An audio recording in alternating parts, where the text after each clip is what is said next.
कोई काम जीवन का कर रहे हो, उस सबको श्री ठाकुर जी के चरणों से जोड़ दोगे, उससे अच्छी तैयारी कोई नहीं हो सकती। भगवान के चरणों से जोड़ना पड़ेगा। और मैं तो ये कहूं कि जिसको भगवान ने जो गुण दिया है ना, पहले तो अपने गुण को पहचानो। अच्छा, हमारा गुण क्या, ये कैसे पता चलेगा? ले कहीं जा रहे हो और किसी ने आपको देख के कह दिया, अरे वाह तुम्हारा स्वरूप, तुम तो बड़े सुंदर दिखते हो, तो इसका मतलब क्या? सुंदरता तुम्हारा गुण है। अब इस गुण को ठाकुर जी में कैसे लगाना वो सोचो। कुछ गा रहे हो, किसी ने कह दिया वाह क्या गा रहे हो भैया, कितना बढ़िया गा रहे हो, तो मतलब अब आपको समझ आ गया ये गाना आपका गुण है, इस गुण को अब ठाकुर जी में लगाना है। कोई वाद्य बजा रहा है, कोई कुछ वस्तु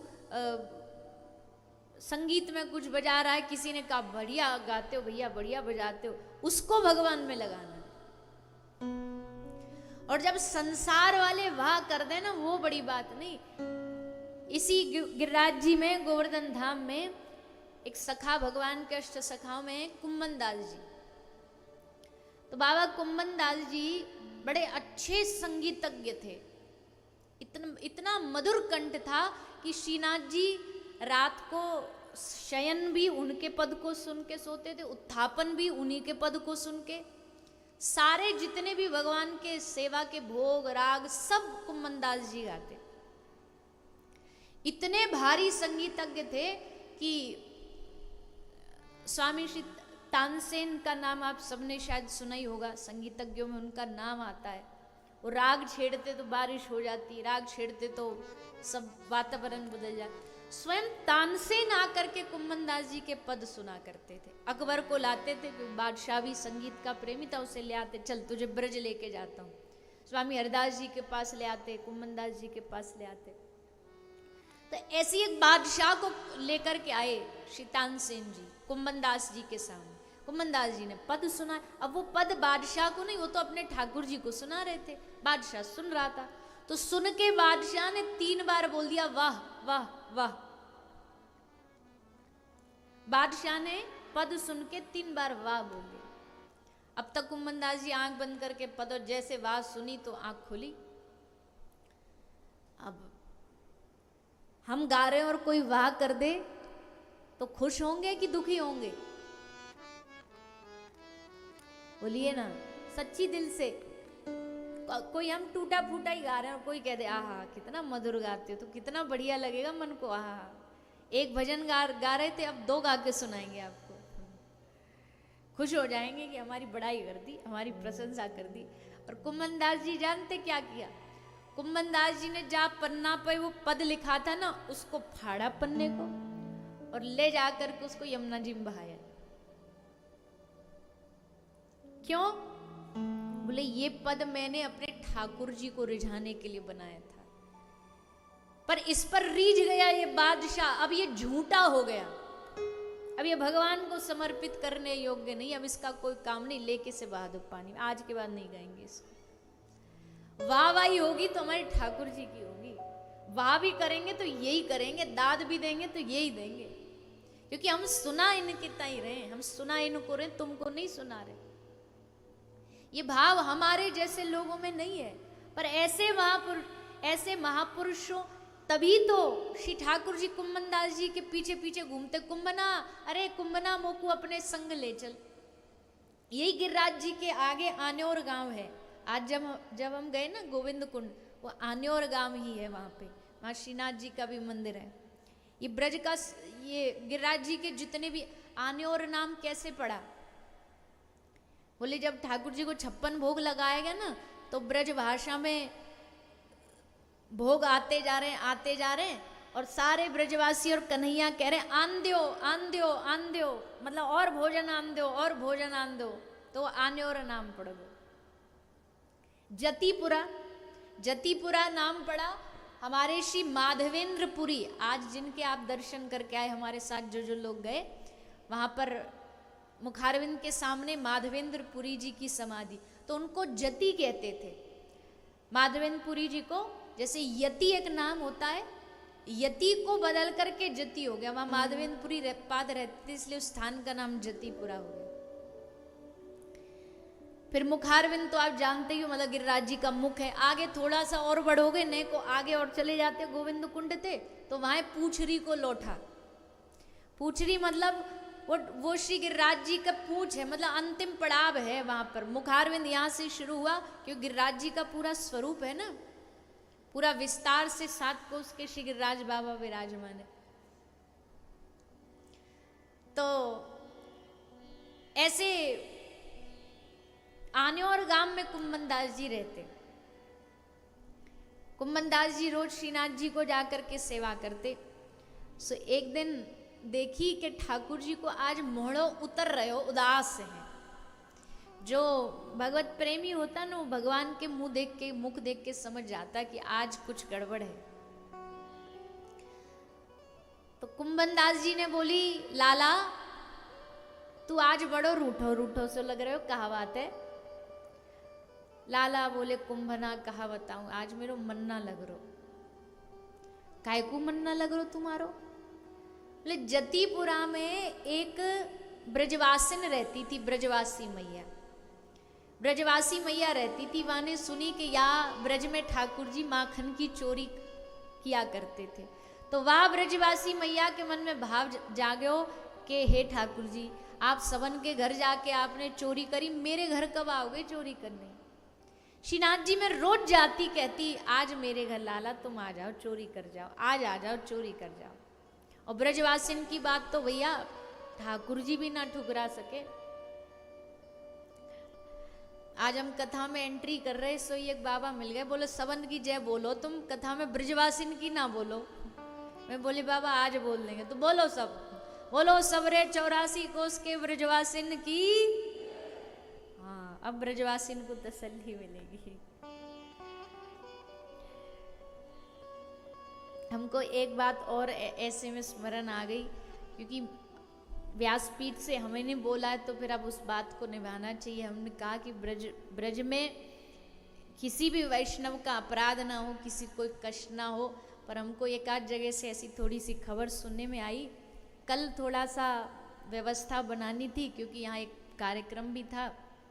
तो एक आध ब्रजवासी हमको ऐसे भूले भटके मिल गए, जिन्होंने हमसे शिकायत करी कि कल थोड़ा कथा के क्रम में उनका प्रवेश पर मजबूरी थी, यहाँ पर स्थान नहीं था। तो हम व्यासपीठ से यजमान परिवार की ओर से भी अगर काई को भी जैसो भी कोई कष्ट भयो, तो हम क्षमा प्रार्थी हैं। कोई भी कष्ट किसी को जाने अनजाने हुआ हो तो उसके लिए व्यासपीठ की ओर से क्षमा प्रार्थी है, क्योंकि यहाँ तो हम ठाकुर जी को भाव यश गाने आए, कोई अपराध कमाने नहीं आए। तो भैया ब्रजवासी तो ब्रजवासी हैं, ठाकुर जी भी इनकी बात को ना काट सके। तो गोपी बोली लाला मेरे घर आओ, लाला मेरे घर माखन चोरी करो। तो अब ठाकुर जी को मन उछल गए हो। ठाकुर जी बोले कुंभना आज तो चोरी करने को मन कर रहे हो, वही गोपी के घर जाऊंगा चोरी करने। तो कुंभन दास जी बोले फिर यहाँ में उदास होवे कि रोवे की का जरूरत है? तुम कोई पहली बार चोरी थोड़ी कर रहे हो, तुम्हारा तो धंधो ही चोरी है।